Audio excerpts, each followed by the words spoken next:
చిక్లిట్. ఈ బుక్ గురించి చాలా విషయాలు మాట్లాడుకోవాలి. డెఫినెట్గా ఫస్ట్ అసలు ఈ బుక్ చిక్లిట్ అంటే మీనింగ్ ఏంటి మీకు కనిపిస్తుంది ఇక్కడ. చిక్ అంటే ఏ యంగ్ ఉమెన్ అండ్ లిట్కి చాలా మీనింగ్స్ ఉన్నాయి.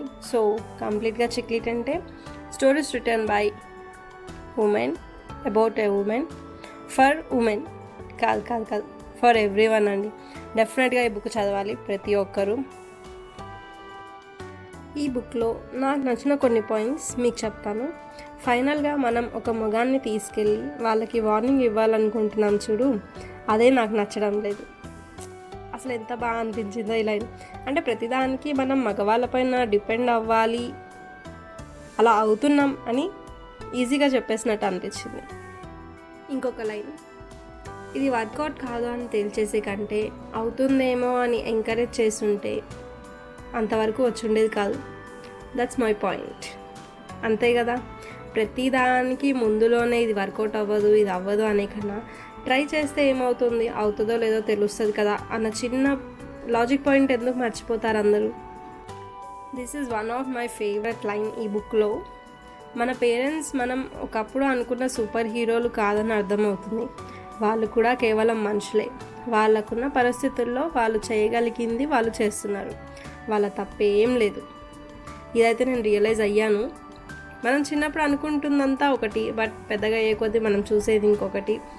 సో మన పర్స్పెక్టివ్ అనేది డెఫినెట్గా చేంజ్ అవుతుంది. ప్రశ్నించడం అంటే అతిగా ఆలోచించడం కాదు. This is also one of the beautiful line. కడలి చాలా బాగుంది.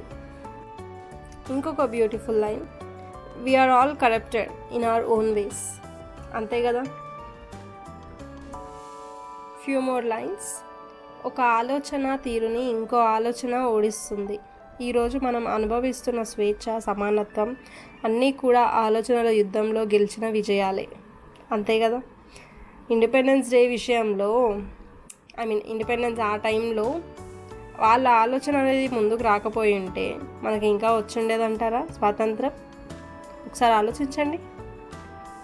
కింద లైన్ చూడండి, ప్రతి పుస్తకం ఓ కిటికీ లాంటిది, దాన్ని తెరిచినప్పుడల్లా కొత్త ప్రపంచం కనిపిస్తుంది. ఇది మాత్రం నేను రీసెంట్గానే రియలైజ్ అయ్యాను. డెఫినెట్గా ఒక డిఫరెంట్ వరల్డ్లోకి అయితే మీరు వెళ్తారు.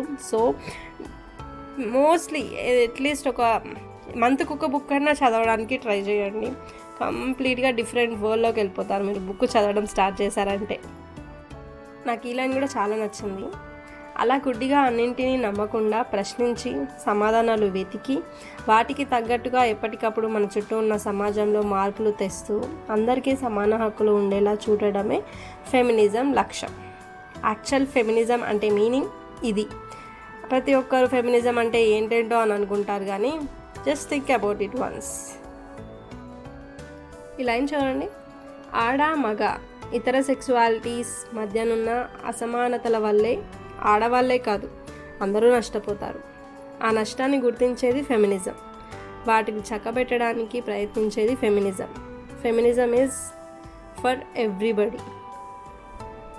ఫెమినిజం అంటే ఓన్లీ అమ్మాయిలకు సంబంధించిందే కాదు. ఈ విషయం జనాలకు ఎంత అర్థమైతే అంత మంచిది, మన సమాజం కూడా అంత బాగుపడుతుంది. ఇది కూడా చాలా బాగుంది లైన్. డెఫినెట్గా మీరు చూడాలి.